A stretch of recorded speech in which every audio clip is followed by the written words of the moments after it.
Hello, welcome to the Long Island Weather Report, and it is weekend weather outlook, I should say. It is 9:45, a very windy day. We needed a wind advisory, but we didn't get one. And again, we had started off with some clouds, and then it was fairly sunny for the rest of the day. Mostly sunny. I did go to the Pines despite the wind.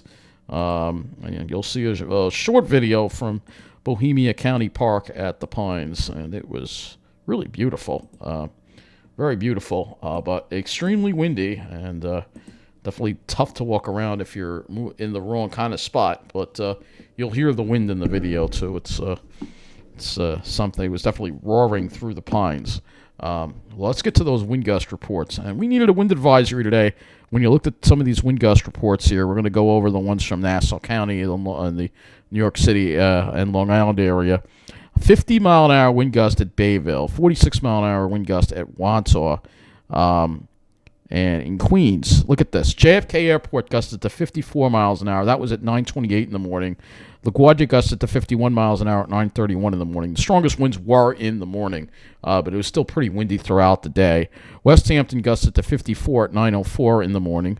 Fair Harbor on Fire Island gusted to 54. Bating Hollow gusted to 54. Shirley Airport gusted to 49. Islip Airport had a gust to 47.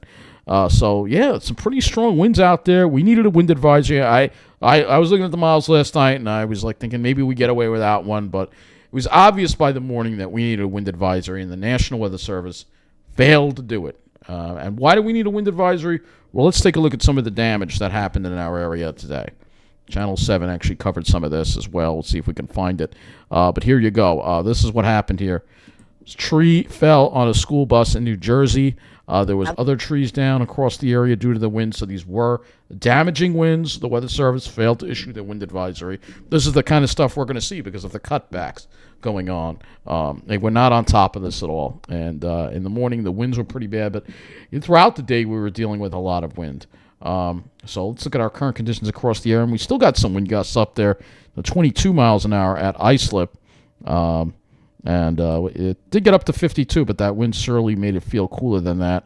Temperature is 42, West Hampton 39. I guess maybe there's going to be some radiational cooling tonight. The winds will drop off, so it probably will go below zero in the Pine Barrens. I mean, not below zero, but below freezing in the Pine Barrens. Miller Air Park got up to 54 today, and the humidity got as low as 19%, so very low humidities today. We'll take a look at what the day was like at Islip.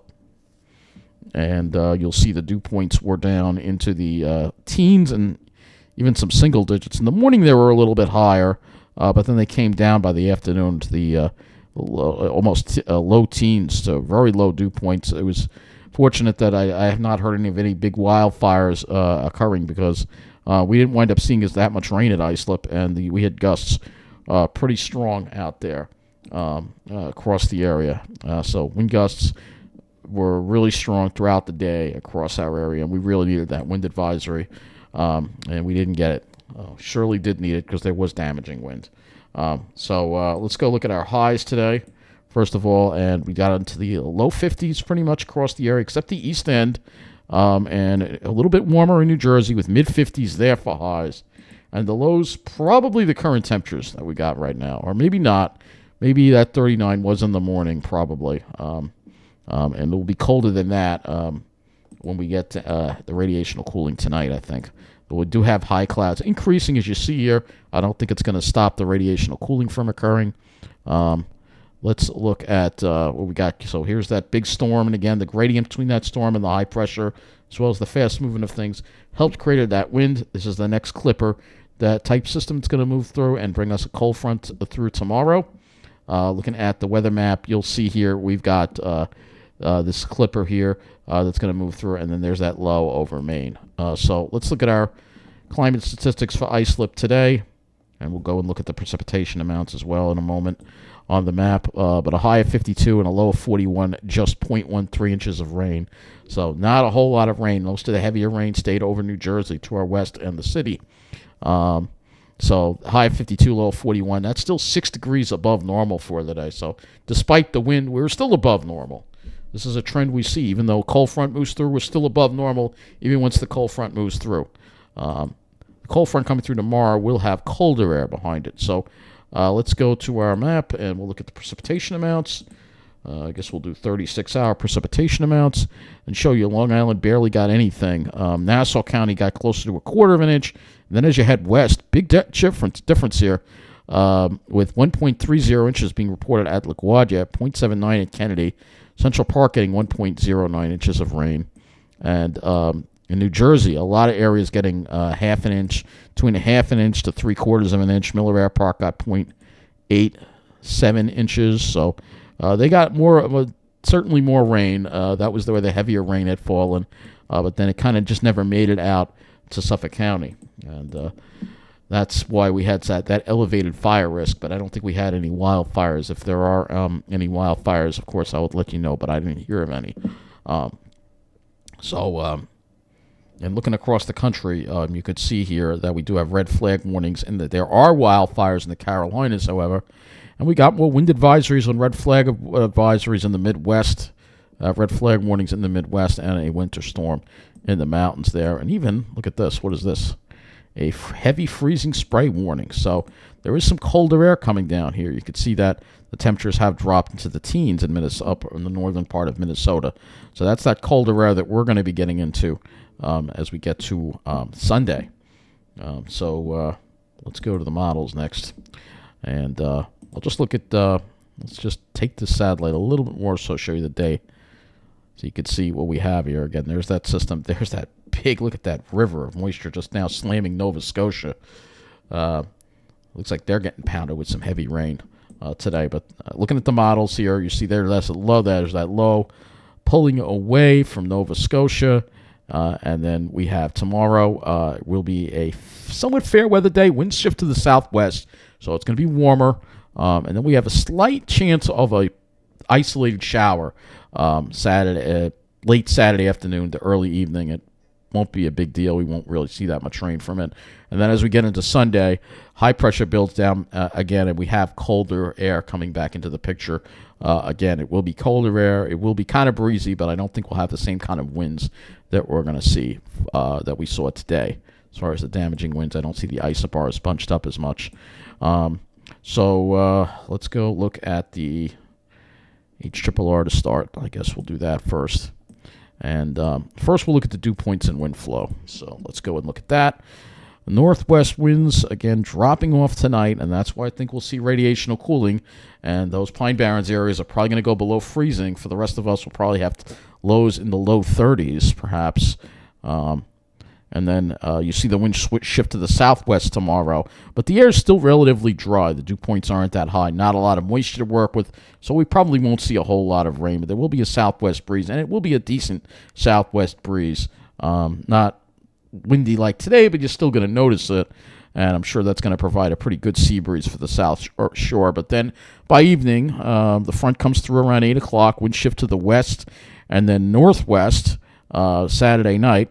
And that means colder air comes into the picture, and we see the temperatures drop, the dew points drop, and you can see that's actually maybe even you can see how low the dew points are, particularly over New England, where you have some single-digit dew points. That's some really dry air that's coming in, and because it's further north into Canada, where the air is coming from. It's going to be colder. So obviously tonight. Lows again, low to mid-30s probably, but I think we'll get below freezing in the Pine Barrens where there's radiational cooling. And then for tomorrow, Long Island, Nassau County could have highs close to 60, Suffolk probably mid to upper 50s, stronger sea breeze there. Though we've seen the models overestimate that sea breeze, though. There will be a decent southwesterly flow, so I think there will be a decent sea breeze tomorrow. And if you're in Jersey, temperatures probably exceeding 60 degrees, at least around 60 degrees. But then what will happen is when that front approaches, it might actually cause the temperatures to rise over the South Shore and Suffolk County briefly as the wind shifts to the west and bring in that warmer air. And then once the cold front comes through tomorrow night, the temperatures drop below freezing into the 20s, so upper 20s. On Sunday morning, it's going to feel pretty chilly, upper 20s. And then for Sunday, highs only in the upper 40s. Perhaps maybe New Jersey will see some low 50s, but I think Long Island, I think we're going to struggle to make it to 50 degrees. I think we'll see only in the 40s, though we've seen the models underestimate the temperatures before. But seeing where this air mass came from, it is a colder air mass. Yes, the sun is stronger, but it is a colder air mass. So let's take a look at this front and what it, as far as the amount of precipitation that we're going to see from it. And it's very isolated what we're going to see, but there could be an isolated shower, and can't even rule out that there could be thunder. Nothing severe, but there could be an isolated shower or maybe a little thunderstorm. These are convective in nature. This is right around, I would say, let's see, 5, 6, 7 o'clock. 5, 6 o'clock here moving through. And then there's one batch and then another chance perhaps around 8, another shower that possibly could develop around 8. It's very isolated, very hard to say where this is all going to develop. But then as we get into Sunday, you'll notice that high builds in. We do have some wind because you see the isobars kind of close together, but other than that, and then most of Sunday's dry. This is what we're going to have to deal with on Monday. I'm not going to talk about that until Sunday night. Let's go and look at some soundings here. Obviously, tomorrow there'll be some clouds around. Now, let's look at Sunday and see how Sunday looks. Let's see if we can get a... Yeah, so this looks pretty good. These are pretty far apart. Now, further off to the south and the west, there will be high clouds that might work in, but I think the high clouds avoid Long Island until we get toward later in the afternoon, so possibly maybe toward 2 or 3 o'clock. Those lines do get close together, even if we don't have higher clouds. That could favor some jet junk perhaps in there, but hopefully we have a mostly sunny day and some blue skies to enjoy that cold air, because as we get warmer, we're not going to have too many shots of cold air left. Let's go to the NAM next. Probably don't have enough of the latest NAM, and yeah, we don't have enough to show tomorrow. I can go back to the 18Z to show again this front here moving through, so you can see there's not a lot of activity here, very little, so it won't amount to very much rainfall at all. What you're going to see with this front. So let's go to the RGM. We'll look at the skies. So tomorrow we will see more in the way of high clouds. Filtered sunshine, maybe some jet junk, but there will be breaks of sun, and the sun might break out before it sets. It looks like there's almost like 2 little impulses that move through that one, and then the second one here later on, that almost looks like a line right there. So we might have the sun come out and then it goes away again by 8 o'clock, well, right before it sets. Maybe there'll be some more clouds coming in, and then for Sunday, it has mostly sunny conditions over Long Island, but those high clouds probably going to start streaming in around 2 o'clock. So see Jersey first and then over to Long Island as the day goes on. But we should have clear skies in the morning. I surely hope so. So let's look at our... let's see how the RGM handles that front as well. Yeah, it's not showing anything. Yeah, so it's a very moisture-starved front. So... and because of that, we still may have to worry about brush fire risk, especially seeing those winds kind of tighten up a little bit in the overnight period there. There may be some elevated risk for brush fire spread, wildfire spread, later Saturday night into the early part of Sunday.